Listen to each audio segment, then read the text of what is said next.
Hey up everyone, Magpie Gaming here. I hope you're all doing well. So we've got some tentative details relating to the first season for Battlefield 2042. Obviously it's a live services game and they want to do these seasons like what a lot of other online games do, but it looks like we may have to wait quite a while for the first one. So there's been some data mining done of the game, which is always done with the PC games. It's one of the ways that we find out information that we're not really meant to know. So this data mining has been done and it has turned up 12 weeks of weekly missions. So we're assuming that that means there's going to be these 12 weeks of weekly missions and then we will get season 1. Doesn't always mean that though, because it could be that they do the season even with the weekly missions running in the background. So everything that we hear from data mining, it's best to take it with a big pinch of salt because it can all change instantly. All it needs is for the devs to do an update for the game and that information can change or disappear, so do take it all with a pinch of salt. But yeah, 12 weeks of weekly missions has been turned up, so this obviously takes us all the way up to March, which is when we assume we will get the first season. That's a long old wait, especially since the game's been out for over a month now. It would be out for over 5 months almost before we get to first season. That is a long time, but some people are saying that that's possibly correct because that will be giving them the time to fix the bugs and the issues with the game before they release the first season. Then they know when they do bring out that first season that everything's working right and it'll all run very smoothly. So they're saying that we will get one new map with this, which is called Exposure. This is set in British Columbia at a research facility,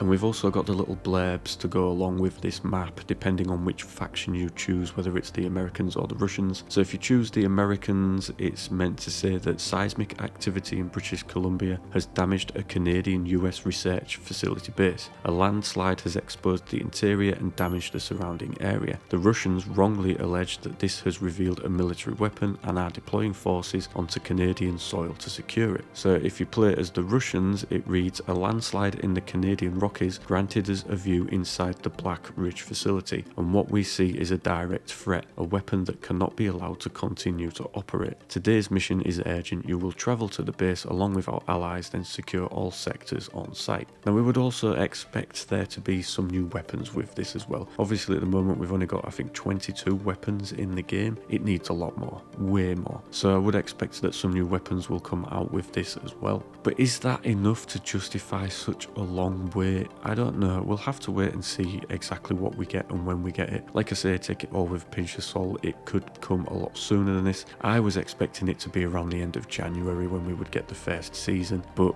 you know, it could be sooner than that or it could be a lot longer. We'll have to wait and see. One map isn't really enough. It's not going to cut it in my view. We've only got 7 maps and I've played the hell out of all of them, and there's a couple of them that I will cancel if they pop up on the rotation because I just can't stand playing them no more. They absolutely annoy the ass out of me, so I don't bother playing them. So it definitely needs new maps. It needs a lot more new maps, in fact. You know, not one map, maybe 4 or 5 new maps need to release. That's probably a stretch for DICE at the moment given what's going on with trying to get the game up to speed, but one map isn't going to be enough in my opinion, especially not to appease people that are looking for more in the game. A handful of new weapons, again, not going to be enough. We're going to need more than just a handful. I'd like to see new game modes thrown in as well, possibly. So, but yeah, this is the information that we've got up to now. Obviously, like I say, take it with a pinch of salt, but we'll see what the future holds for this game. I am following Battlefield pretty closely with the channel recently, and I'm going to continue doing so. I'm enjoying playing the game, don't get me wrong. I'm really getting into it now, and there are some good standout moments in the games. But yeah, it still needs work, and they need to get some new content out quickly. So yeah, we'll see where it goes. So as always, ladies and gentlemen, thanks very much for watching and listening. Don't forget to like, share and subscribe for more Battlefield 2042 news. I will catch you in the next one. Take care.